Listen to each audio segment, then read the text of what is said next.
ഈ ഓണക്കാലത്ത് സൂര്യകാന്തിയുടെ വസന്തം തീർക്കുകയാണ് തിരുവനന്തപുരം സെൻറ്റ് സേവിയേഴ്സ് കോളേജിലെ പൂപ്പാടം.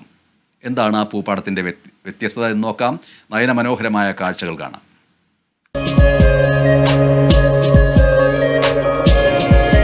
സൂര്യകാന്തി പാടത്തിന്റെ സൗന്ദര്യം ആസ്വദിക്കാൻ തെങ്കാശിയിലോ ഗുണ്ടൽപേട്ടിലോ ഒന്നും പോവേണ്ട കാര്യമില്ല. നമ്മുടെ തിരുവനന്തപുരത്തേക്ക് വന്നാൽ മതി.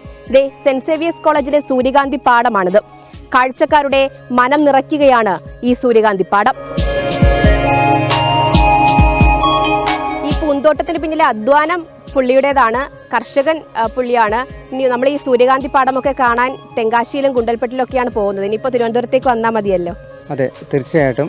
സൂര്യകാന്തി ഏകദേശം 32,000 സൂര്യകാന്തികളുണ്ട്. അതുപോലെ തന്നെ നമ്മളിതിനെ പല ബാച്ചായിട്ട് തിരിക്കും. കാരണം ഇതൊരു 10 മുതൽ 15 ദിവസം മാത്രമേ നിലനിൽക്കത്തുള്ളൂ സൺഫ്ലവർ. അപ്പം പല ബാച്ചായിട്ട് ചെയ്യുമ്പം നമുക്ക് കുറച്ച് ദിവസം കൂടെ നമുക്ക് എക്സ്റ്റെൻഡ് ചെയ്യാൻ പറ്റും. അപ്പോൾ അങ്ങനെ 4 ബാച്ചായിട്ട് നമ്മൾ ചെയ്തിട്ടുണ്ട്. അതുപോലെ നമ്മൾ മേരി ഗോൾഡ് 2 വെറൈറ്റി ചെയ്തിട്ടുണ്ട്. ആഫ്രിക്കനുണ്ട്, ഫ്രഞ്ചും ഉണ്ട്. അപ്പോൾ മേരി ഗോൾഡും ഓണത്തിന് നമ്മൾ സാധാരണ കടകളിൽ കാണുന്ന സാധനത്തിന് ആഫ്രിക്കനാണ്. ഫ്രഞ്ച് എന്ന ഓർണമെൻറ്റിലാണ്, ചെറിയ സൈസാണ്. അത് നല്ല രസമാണ്. കാരണം പല അതിൻ്റെ പെറ്റൽസ് ഭയങ്കര കളറാണ്. പിന്നെ നമ്മൾ ചോളം കുറേ ഉണ്ട് ചെയ്തിട്ടുണ്ട്, തണ്ണിമത്തനുണ്ട്, പച്ചക്കറികളുണ്ട്, പാടം ഒരുക്കിയിട്ടുണ്ട്. അപ്പം നമ്മുടെ കുട്ടികൾക്ക് പുതുതലമുറയ്ക്കും വന്ന് എൻജോയ് ചെയ്ത് ഹാപ്പിനെസ് ആയിട്ട് പോകാൻ പറ്റുന്ന എല്ലാ കാര്യങ്ങളും ഞങ്ങളിവിടെ ഒരുക്കിയിട്ടുണ്ട്.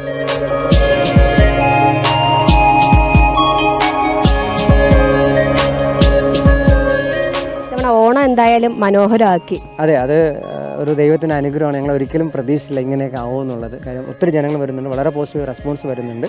അപ്പം അതൊക്കെ കാണുമ്പോൾ കഴിഞ്ഞ ദിവസം നമ്മുടെ ട്രിവാൻഡ്രം കളക്ടർ വന്നിട്ടുണ്ടായിരുന്നു. മേഡമൊക്കെ വളരെ പോസിറ്റീവായിട്ടാണ് പറഞ്ഞത്.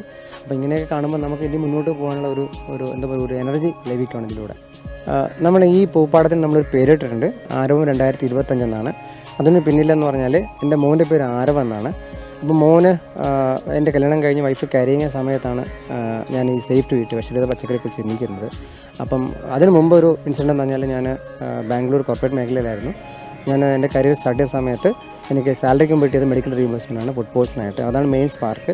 പിന്നെ ഒബ്വിയസ്ലി എൻ്റെ ഒരു നമുക്കറിയാം എല്ലാവരുടെ കുടുംബത്തിലും ക്യാൻസർ എന്ന സാധനം എത്തിയിട്ടുണ്ട്. അപ്പോൾ എൻ്റെ ഫാമിലിയിൽ ഉണ്ടായിരുന്നു, എൻ്റെ ഒരു നീസിന് ക്യാൻസർ ആയിരുന്നു. അപ്പം അതെല്ലാം കൂടി ഉൾക്കൊണ്ടാണ് ഞാൻ എൻ്റെ മോൻ ജനിക്കാൻ പോകുമ്പോൾ കുട്ടിയുടെ വിഷരഹിത പച്ചക്കറി എന്ന രീതിയിൽ പ്ലാൻ ചെയ്തപ്പോഴാണ് കൃഷിയിലേക്ക് ഇറങ്ങുന്നതും. അപ്പോൾ അങ്ങനെയാണ് ഞാൻ മോനിപ്പോൾ 8 വയസ്സാകാൻ പോകുന്നത്. ഈ പ്രോഗ്രാമിനും ഞാൻ ആരവെന്ന് പേര് നൽകിയത്. വളരെ നല്ലതാണ്. കഴിഞ്ഞ തവണയൊക്കെ നമ്മൾ മറ്റേ സുന്ദരവണ്ടിപുരത്തൊക്കെ ആയിരുന്നു പോയി കാണുന്നത്. എൻ്റെ വീട് പത്തനംതിട്ടയാണ്. ഞാൻ സാധാരണ പത്തനംതിട്ട പോകുമ്പം പുല്ല് വഴി പോയി സുന്ദരവണ്ടിപുരത്ത് പോയി കണ്ടാണ് വന്നത്. ഇപ്പോൾ ഇവിടെ അടുത്തുണ്ടെന്ന് കണ്ടതുകൊണ്ട് നമ്മളിങ്ങോട്ട് വന്നു. വളരെ നല്ലതാണ്. ഞങ്ങളിവിടെ കളിക്കാനും വരാറുണ്ട് ഈ ഗ്രൗണ്ടിലേക്ക്. അങ്ങനെ ഇതറിഞ്ഞു, നമ്മളറിയാവുന്നവർക്ക് അടുത്തെല്ലാം പറയുന്നുണ്ട് വന്ന് കാണാൻ. ഞങ്ങളെ ആദ്യം കയറിയപ്പോൾ ഇത്രയൊന്നും പ്രതീക്ഷിച്ചില്ല. പക്ഷേ എൻട്രിയിൽ ഒരു പാസ് ഉണ്ടെന്ന് പറഞ്ഞു, ക്യാഷ് ഉണ്ടെന്ന് പറഞ്ഞു ഒന്ന് ഇതായി. പക്ഷേ ഇവിടെ വന്നപ്പോഴത്തേനാണ് ശരിക്കും ഇത് എന്തുവാന്ന് തമിഴ്നാട്ടിൽ പോലും എനിക്ക് തോന്നുന്നില്ല ഇങ്ങനെ കാണാൻ പറ്റുമെന്ന്.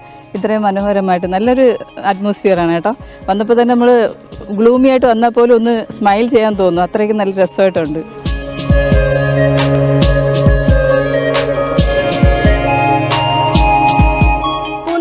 ഒരു ഭാഗത്ത് സൂര്യകാന്തി പൂക്കളാണെങ്കിൽ മറുഭാഗത്ത് ചെണ്ടുമല്ലിയും വാടാമുല്ലിയും ഒക്കെ ഓണത്തിന് തയ്യാറായിട്ട് നിൽക്കുകയാണ്. തൊട്ടപ്പുറത്ത് പച്ചക്കറിയുണ്ട്. വലിയ തിരക്കാണ് അനുഭവപ്പെടുന്നത്. കാരണം ഓണത്തിനൊക്കെ ഫോട്ടോഷൂട്ട് എടുക്കാൻ പറ്റിയ അടിപൊളി സ്ഥലങ്ങൾ തേടി നടക്കുന്നവരാണെങ്കിൽ ദേ ഈ സെന്റ് സേവിയേഴ്സ് കോളേജിലേക്ക് വരാം. അടിപൊളി ഫോട്ടോസ് എടുത്ത് സന്തോഷത്തോടെ ഈ ഓണക്കാലത്ത് മടങ്ങാം.